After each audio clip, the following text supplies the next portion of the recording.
এই মুহূর্তে আপনাদের সামনে কথা বলতে চাই। শেখ হাসিনা ইউনূসকে আমার আগে চিনেছে কেন বললেন কাদের সিদ্দিকী, এই প্রসঙ্গটি নিয়ে আপনাদের সামনে কথা বলতে চাই। কাদের সিদ্দিকী, বঙ্গবীর কাদের সিদ্দিকী কিংবা বীর মুক্তিযোদ্ধা লতিফ সিদ্দিকী, এই পরিবারটিকে প্রথমত আমার শ্রদ্ধা সম্মানের জায়গায় মুক্তিযুদ্ধের অকুতোভয় বীর যোদ্ধার জন্য।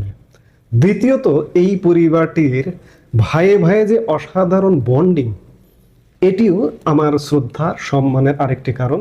আজকের যুগে, আজকের পৃথিবীতে ভাইয়ে ভাইয়ে এতটা বন্ডিং আসলে দেখা যায় না। এই দুটো কারণে এই টাঙ্গাইলের বিখ্যাত কাদের সিদ্দিকী, লতিফ সিদ্দিকী পরিবারকে আমি শ্রদ্ধার আসনে, সম্মানের আসনে রাখি।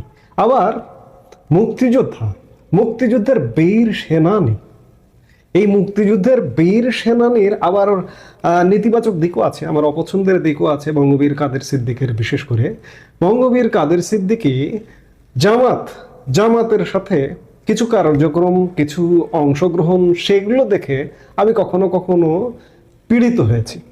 জামাতের টেলিভিশন, দিগন্ত টেলিভিশনে কাদের সিদ্দিকী গিয়ে অনুষ্ঠান করতেন এক সময়, কিংবা জামাতের সাথে কখনো কখনো সখ্য দেখে আমি পীড়া অনুভব করেছি। এটি আমার একটা অপছন্দের জায়গায়। কারণ লতিফ সিদ্দিকী, কাদের সিদ্দিকী মুক্তিযুদ্ধের প্রশ্নে আপোষ করতে পারেন, এটি আমি অন্ততপক্ষে, আমার মাথায় অন্ততপক্ষে ধরে না। এটি তাদের জন্য আমার অপছন্দের জায়গা আছে। যাই হোক, যেটি নিয়ে আলাপ করতে এসছিলাম, যে বঙ্গবীর আব্দুল কাদের সিদ্দিকী বলেছেন যে আজকে শেখ হাসিনাকে একটি ধন্যবাদ না দিলেই না, কারণ শেখ হাসিনা ইউনূসকে আমার আগে চিনতে পেরেছে। শুক্রবার গতকাল টাঙ্গাইলের কালীহাতিতে বাবা মায়ের কবর জিয়ারত শেষে জুমার নামাজের পর আয়োজিত মতবিনিময় সভায় তিনি এই মন্তব্য করেন। এ সময় তিনি অতীতের একটি প্রসঙ্গ তুলে বলেন, শেখ হাসিনা বলতো আপনি, মানে ইউনূসকে বলতো সুদখোর, আর আমি ভাবতাম ইউনূস ভালো মানুষ, কিন্তু পরে বুঝেছি শেখ হাসিনা তাকে আমার আগে চিনেছে।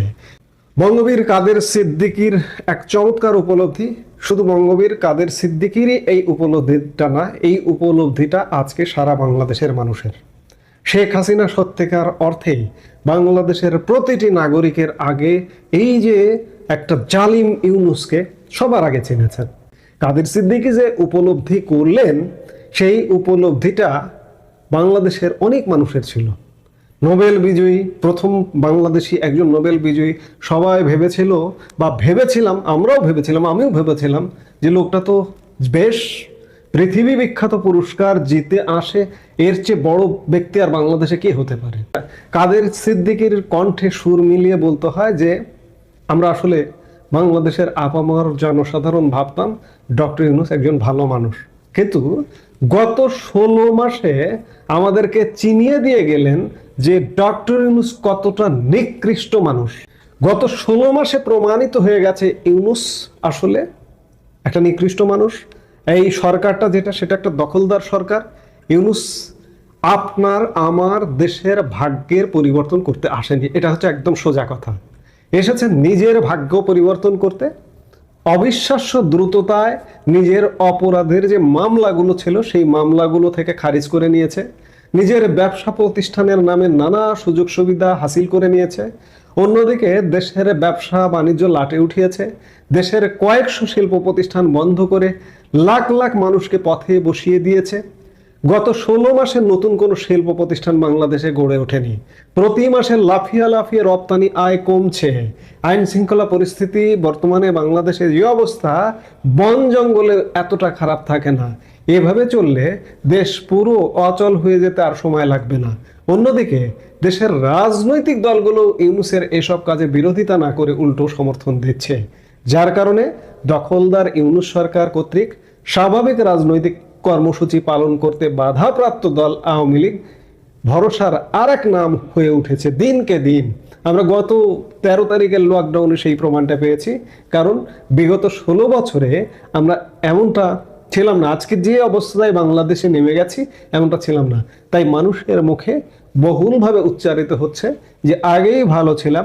এবং কাদের সিদ্দিকীও প্রকারান্তরে গতকাল এই কথাটি বললেন যে শেখ হাসিনাকে ধন্যবাদ দিতে হয়, যে শেখ হাসিনা আমার আগে ডক্টর ইউনূসকে চেনেছেন। কাদের সিদ্দিকী ভাবতেন যে ডক্টর ইউনূস তো ভালো মানুষ, সত্যি আমরা ভাবতাম ডক্টর ইউনূস ভালো মানুষ, কিন্তু ডক্টর ইউনূস কেমন ভালো মানুষ সেটি গত 16 মাসে বাংলাদেশের মানুষ হাড়ে হাড়ে টের পাচ্ছে।